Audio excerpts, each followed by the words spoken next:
Heading abroad for a wedding, my husband's accusatory tone took me aback. And you call yourself a wife? He sneered. His words stung, casting a shadow over what should have been a joyous occasion.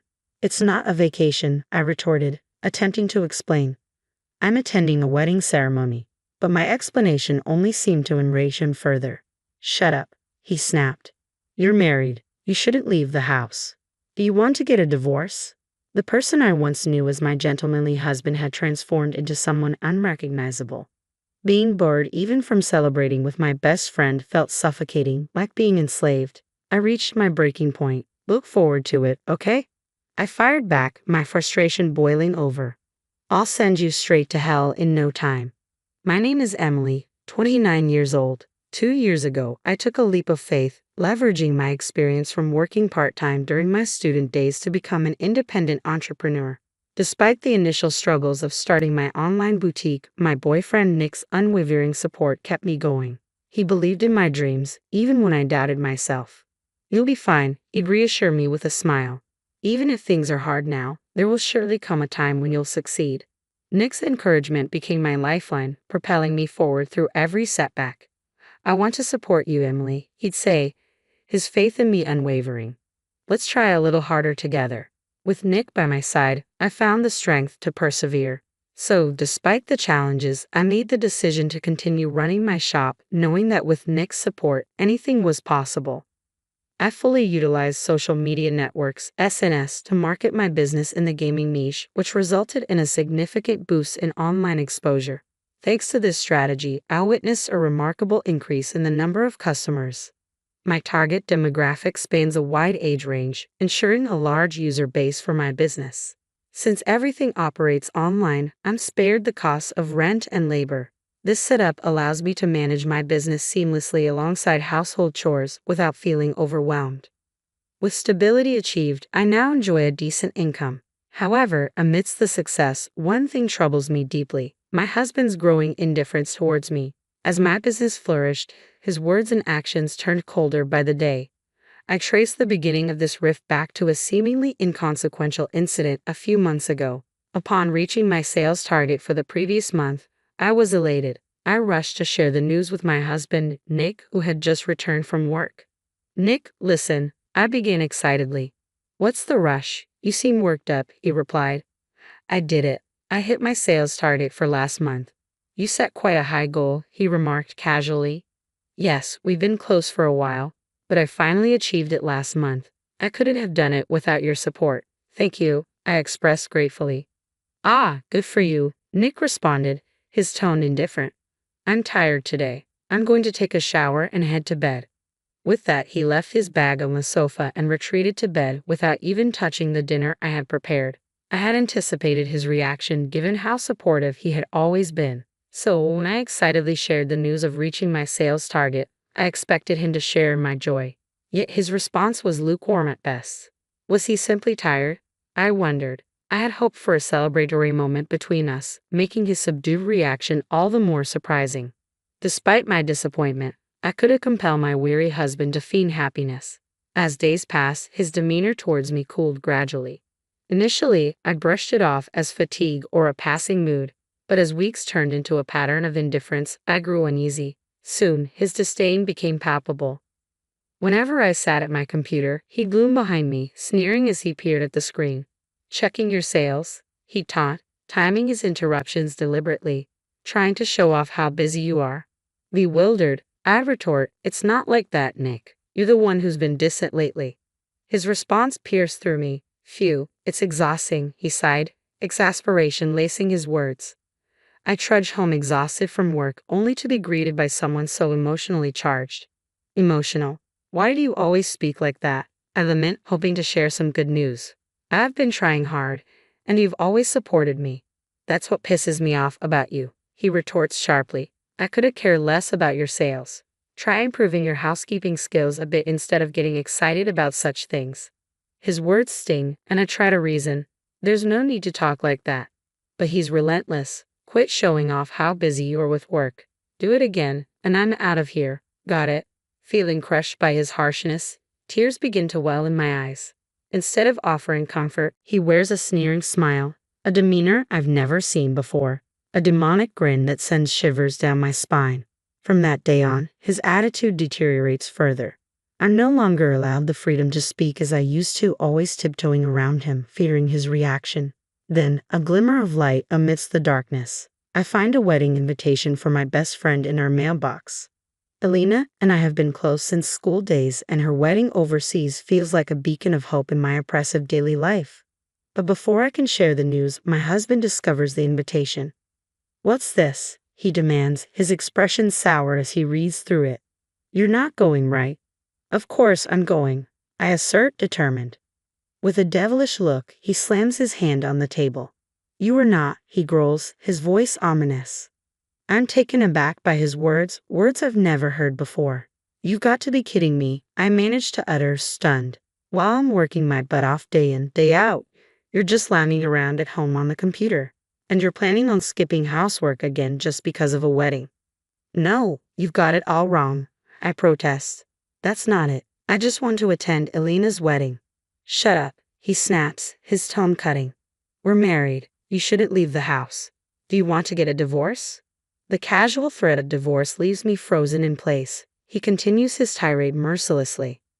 "I feel bad for your best friend too, if you're only using her wedding as an excuse to leave home and not to celebrate her marriage." "What are you saying?" I interject, frustration mounting. "It's my best friend's wedding. I'm attending because I want to celebrate it. Just what's so hard to understand?" "Oh, you're so annoying," he retorts, his voice rising in anger. "Quit being so cocky because your business took off. It's your attitude that ticks me off. When will you get it, huh?" His shouting leaves me trembling, fear gripping me. My legs give way beneath me, and I find myself nearly nose to nose with him. Seemingly amused by my reaction, he continues, "Look, you should be grateful. I married a woman like you. You were lucky your business took off, and it was only because of my support. Now, shut up and just do as I say." With a swift motion, he shoves the wedding invitation into the trash can. In that moment, my blood rushes back into my body, but it's not relief I feel. It's fury. He hadn't just discarded my dear friend's invitation, he had insulted my feelings. I was seething with bitterness. I bit down hard on my lip, realizing the resentment building inside me was unforgivable. Who did he think he was? Just because he despised me didn't grant him the right to control me. I was not his slave. Being his wife did not make me his possession. If my days were to continue like this, I decided I might as well be the one to disrupt it all. I didn't care anymore. I was attending Elena's wedding, no matter what.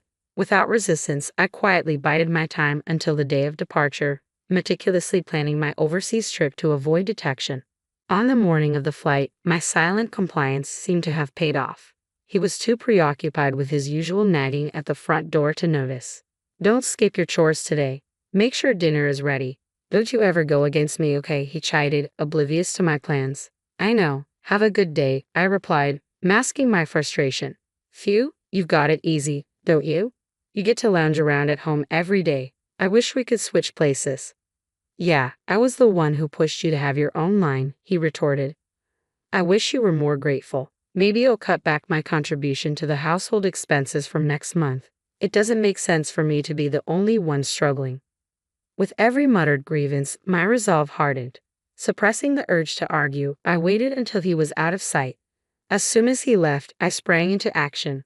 Grabbing the suitcase I had prepared, I called a cab and headed straight for the airport, leaving behind the suffocating confines of home.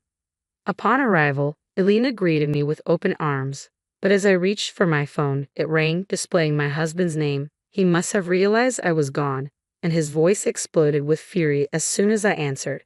"Hey Emily, where are you?" he barked. "Without even having dinner ready?" "I'm at Elena's wedding," I replied firmly. "What wedding?" he sneered.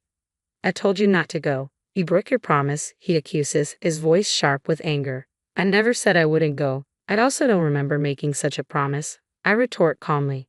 "Don't mess with me. I've disciplined you over and over not to leave home. You're my wife, after all," he asserts. "Disciplined? What are you talking about? That's just you forcing me to put up with your selfish expectations," I counter, my defiance evident.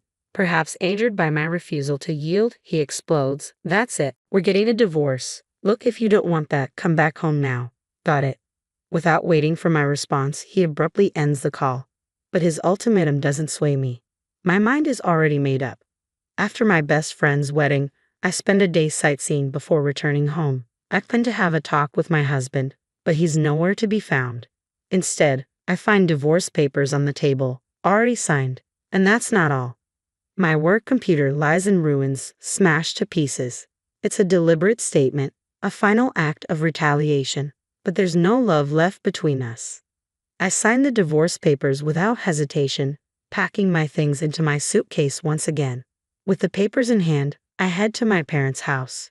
En route, I stop by the city hall and submit the divorce papers, sealing the end of our marriage. When I reached my parents' house, I laid out the whole ordeal for them. Initially surprised, their expressions hardened as they listened. If Nick had been there, my father would have surely taken action. As I settled into my childhood home, which I hadn't visited in ages, my phone rang. It was a call from my husband. I hadn't expected to hear from him so soon. Without hesitation, I answered, "Hello. It's been a while, Emily. You're back in the country, huh?" he remarked casually. "I got back today." "So what?" I replied tersely. "You're cold, huh? Oh, maybe you're shocked that I filed for divorce, huh?" he continued, his tone condescending even over the phone. "Relax, I'm not serious either. I just wanted you to reflect on yourself, so I gave you a little scare." "Reflect on myself? What for?" I retorted. "You went abroad without my permission and had the time of your life," he accused. "Attending Elena's wedding doesn't justify it." "So you're persistent. That's what you mean by having the time of your life? Leaving your husband behind, abandoning your housework, and going on an overseas trip? You're disqualified as a wife, you little chicken," he taunted. "Enough already. Who do you think you are? Just because we're married, just because you're my husband, you think you have the right to control everything." I shot back, my frustration boiling over. "I've had enough, Emily." "Enough is enough," he'd exploded, his frustration palpable.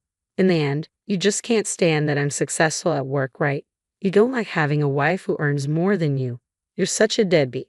It's pathetic to be jealous of your own wife. If it bothers you so much, go ahead and make more than I do." "Emily, did you just say that? I'm seriously gonna break up with you," he threatened.